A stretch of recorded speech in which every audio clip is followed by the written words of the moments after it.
En Mateo 24, Jesús habló de que al final de los tiempos y como señal de que nos estábamos acercando a su venida, a su regreso, vendrían, entre otras cosas, guerras, rumores de guerras, vendría también hambre, vendrían fenómenos geológicos como terremotos, maremotos.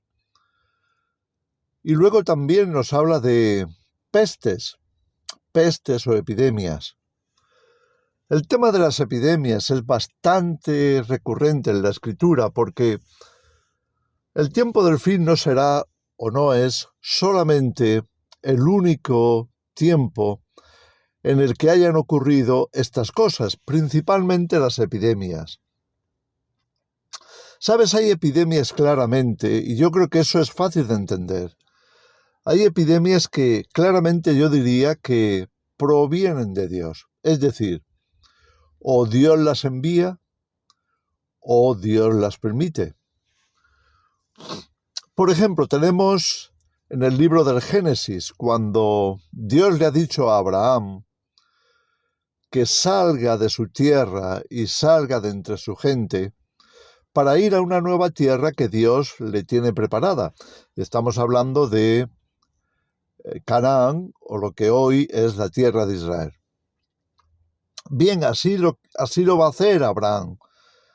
Abraham toma a su mujer Sara, toma a su sobrino Lot, con todo lo que tienen, y parten hacia la nueva tierra que Dios les iba a mostrar. Es así como llegan a Canaán.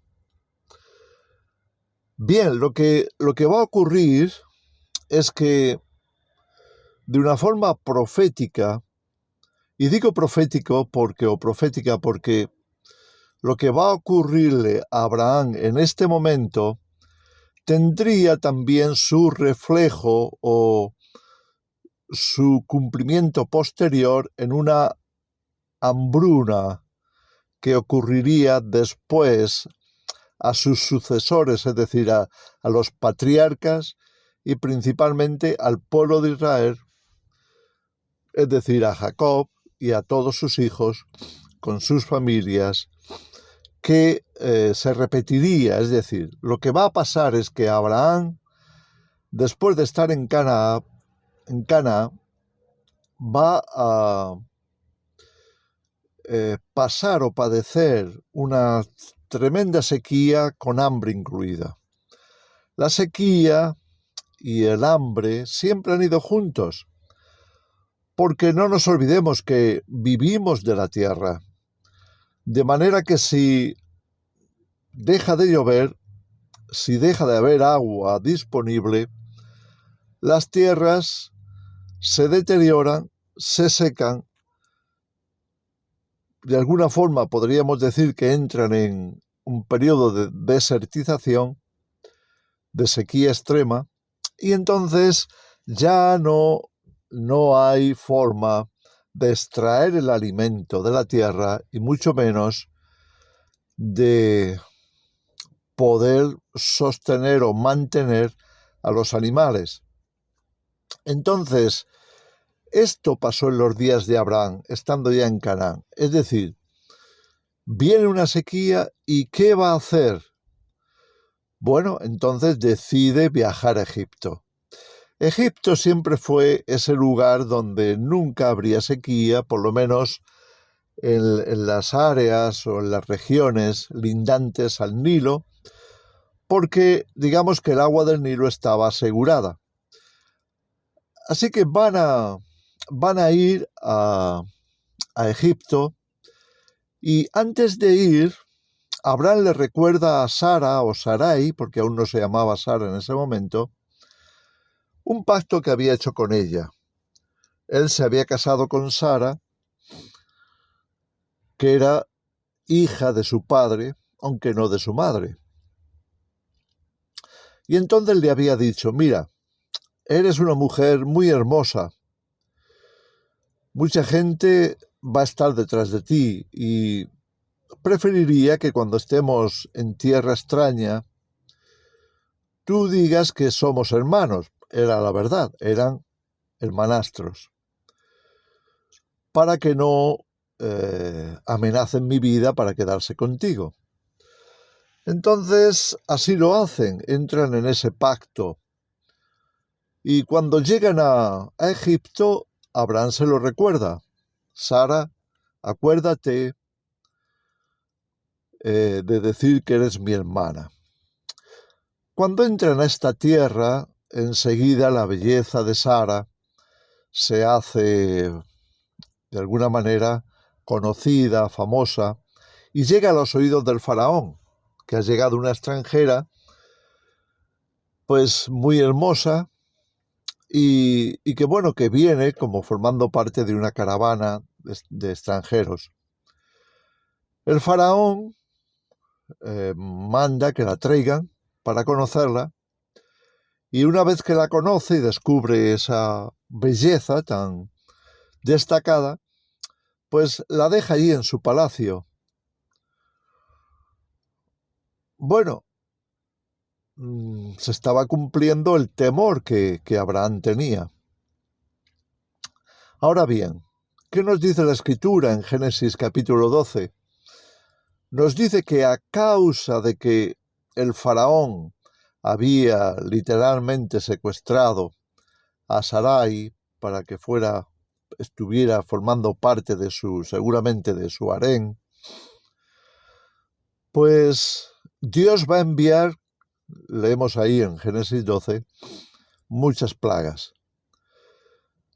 De manera que el faraón seguramente va a consultar y va a descubrir que todo esto que estaba pasando, que era muy extraño y había comenzado a pasar inmediatamente que él toma para llevarse a su palacio a Sara, pues bueno, va a descubrir que tiene que ser, por ahí tiene que venir el problema, porque ha coincidido una cosa con la otra.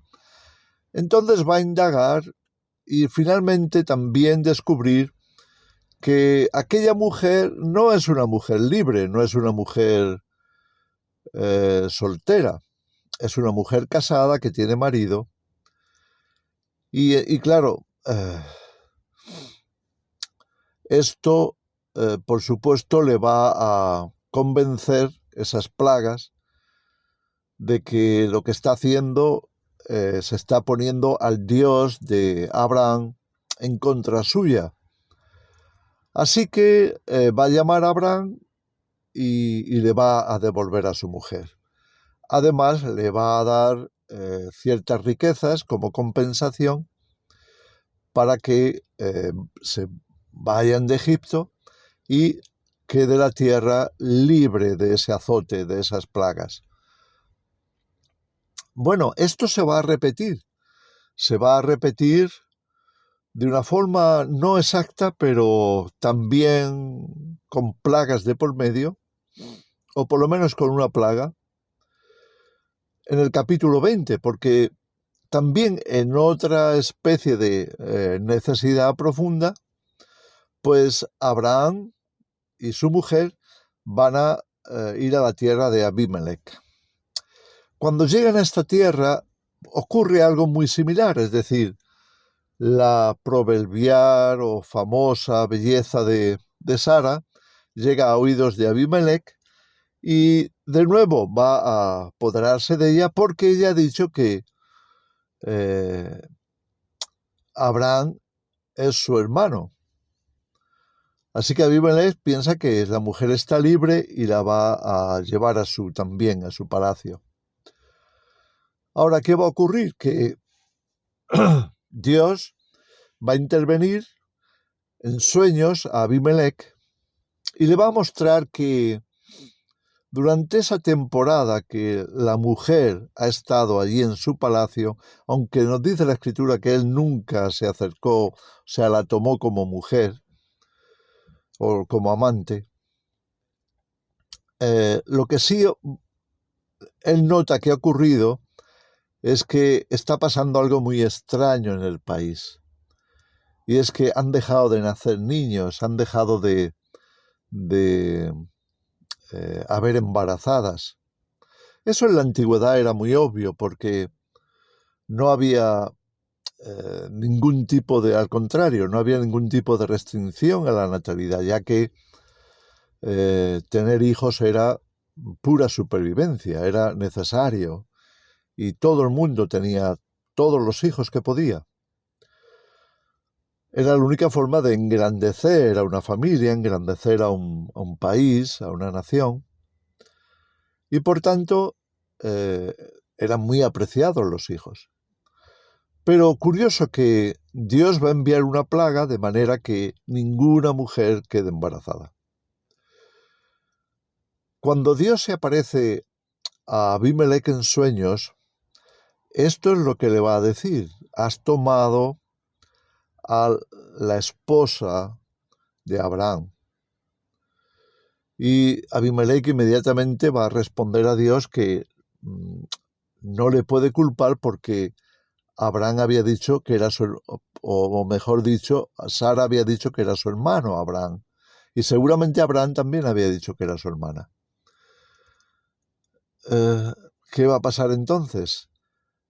Abimelech tampoco la ha tomado sexualmente hablando y se la va a devolver, y además le va a recriminar a Abraham que por qué ha dicho esto. Es decir, va a haber una compensación por parte de Abimelech para que el pecado, el posible pecado que podría haber habido de tipo sexual como adulterio, pues no se cumpliera y que Abraham pudiera salir libre de sus tierras, y también que, bueno, que acabara esa plaga.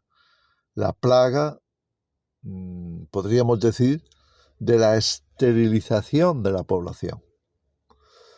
Ahí tenemos una primera referencia a una plaga que tiene que ver con esterilidad en la escritura. Bueno, pues ahí tenemos dos ejemplos en la vida de Abraham, pero hay mucho más en las escrituras que podemos recordar.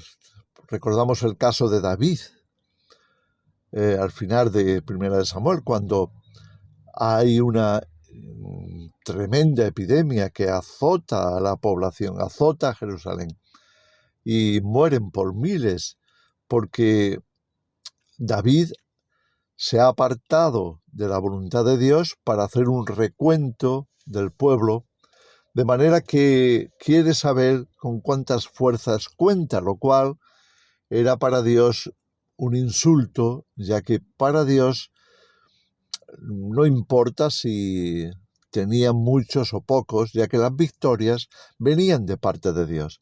Así que aquella especie de desconfianza por parte de David iba a provocar una respuesta por parte de Dios. Bien, si querías número, pues ahora vamos a quitarte número. Y de hecho, Dios le va a dar a escoger a David qué preferiría: que eso lo hicieran sus enemigos o que lo hiciera él. Y David va a decir: no, prefiero caer en las manos de Dios que en las de mis enemigos. Y Dios va a causar esta plaga. El ángel de la muerte, o el ángel enviado por Dios, va a empezar a destruir. Después ya sabemos la historia. David va a suplicar que el pueblo no sufra por ello, sino que sea él el que deba de sufrir. Y aquella plaga, después de ofrecer un sacrificio, se va a detener. Otra, podríamos decir, cuarta plaga mencionada en las Escrituras es cuando Elías, en Primera de Reyes, va a provocar que haya sequía en Israel. La sequía iba a durar 3 años y medio, y eso también iba a conllevar pues hambre, mortandad, etc. Menciono estas cosas porque cuando hablamos de señales de los tiempos tenemos que tener en cuenta, cabe esperar que vengan estas cosas, cabe esperar que tengamos plagas, sino de todo tipo, de distinta índole. Y una de ellas, sin duda, la mortandad. En Apocalipsis, como sabemos, cuando aparece el caballo, capítulo 6, el caballo pálido,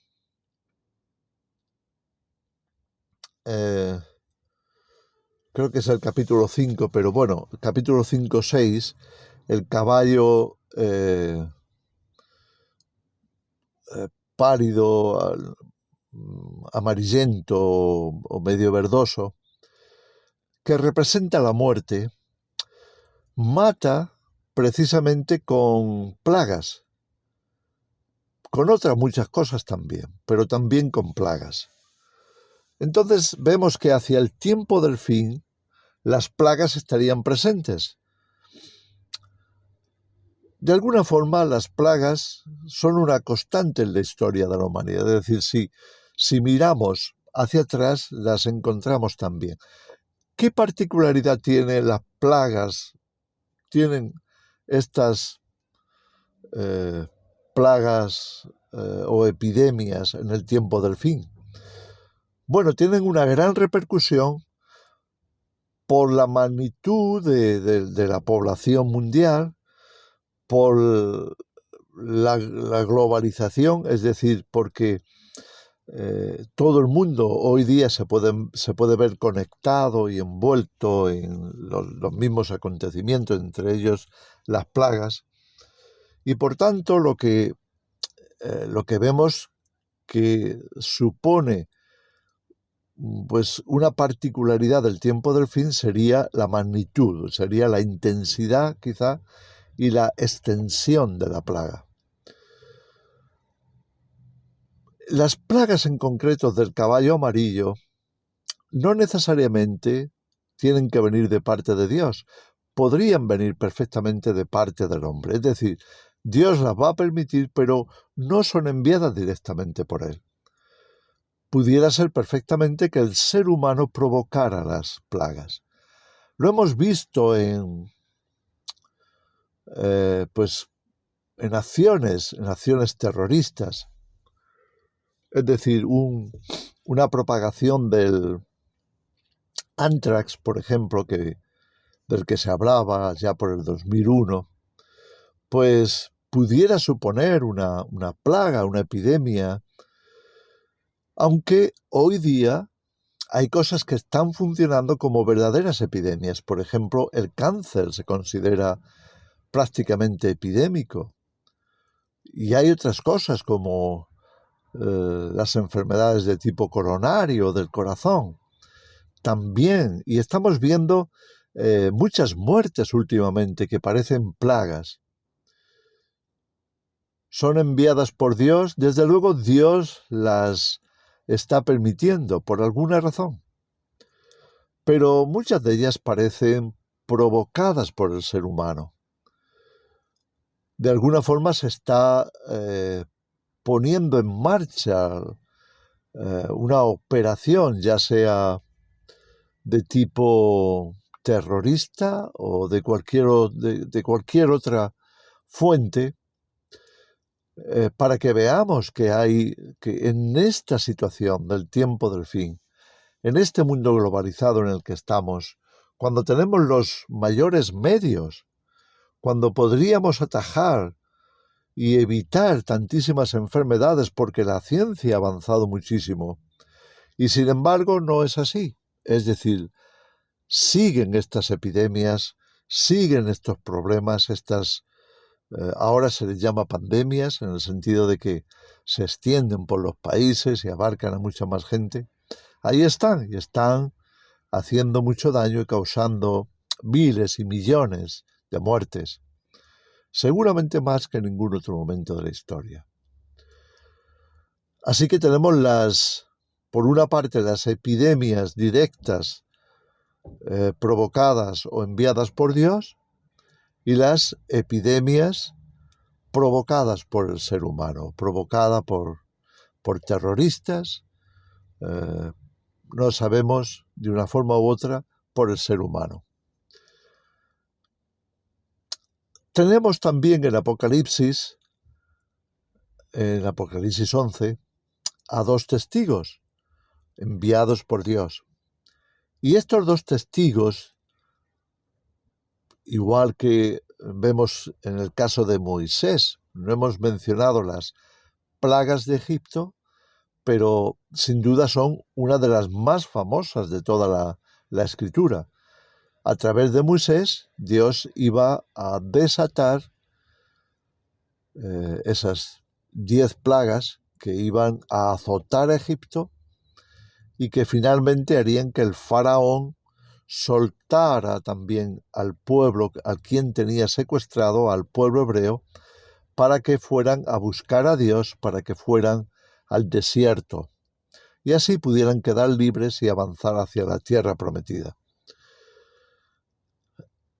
Bueno, esa es una de las más relevantes, las famosas plagas de Egipto, del libro del Éxodo. Y también tenemos a Elías, como he mencionado antes, que también desata esa sequía. Bueno, pues estos, llamemos, o los llama la Escritura, testigos, también en Apocalipsis, en el reinado del Anticristo, van a estar desatando muchas plagas. Nos dice la Escritura en concreto, ahí en ese mismo capítulo 11, que serían tantas como ellos quisieran. Es decir, Dios va a respaldar a estos 2 testigos para que cada vez que ellos desaten una plaga, ya sea en oración u ordenando, pues que eso ocurra.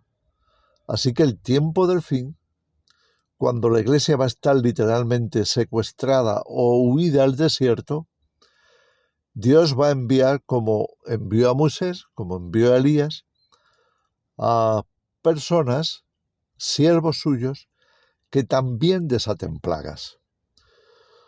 Entendemos entonces por qué Jesús habla de plagas o epidemias como señal de su venida, de la segunda venida de Jesús. El estudio es muy interesante y podríamos alargarnos mucho más y podríamos indagar plaga por plaga, escritura por escritura a lo largo de toda la Biblia. Solamente quería señalar esto como señales de los tiempos. Es señal de estos tiempos todo lo que está ocurriendo a base de plagas, sean divinas o humanas, tengan un origen en Dios o tengan un origen en el ser humano o en Satanás. Entonces ahí tenemos el cumplimiento de esas escrituras. Ahora que hemos vivido un ambiente pandémico, todavía están las amenazas de que vendrán nuevas epidemias, nuevas pandemias, que la humanidad tiene que prepararse, en fin, todas estas cosas que se dicen. Parece que alguien estuviera jugando a ser profeta. La cuestión es que, de una forma u otra, ya vengan de parte de Dios o de parte del hombre, cabe esperar que sigan viniendo muchas pandemias o muchas epidemias, como queramos llamarle. Son plagas. En fin, solamente quería dejaros esta reflexión. Como cristianos también nos tenemos que preparar para eso. Prepararnos con la sabiduría de Dios, buscando a Dios y permitiendo que sea Dios quien nos conduzca en estos tiempos difíciles, en estos tiempos tan peligrosos. Os dejo esa reflexión. Que el Señor os bendiga.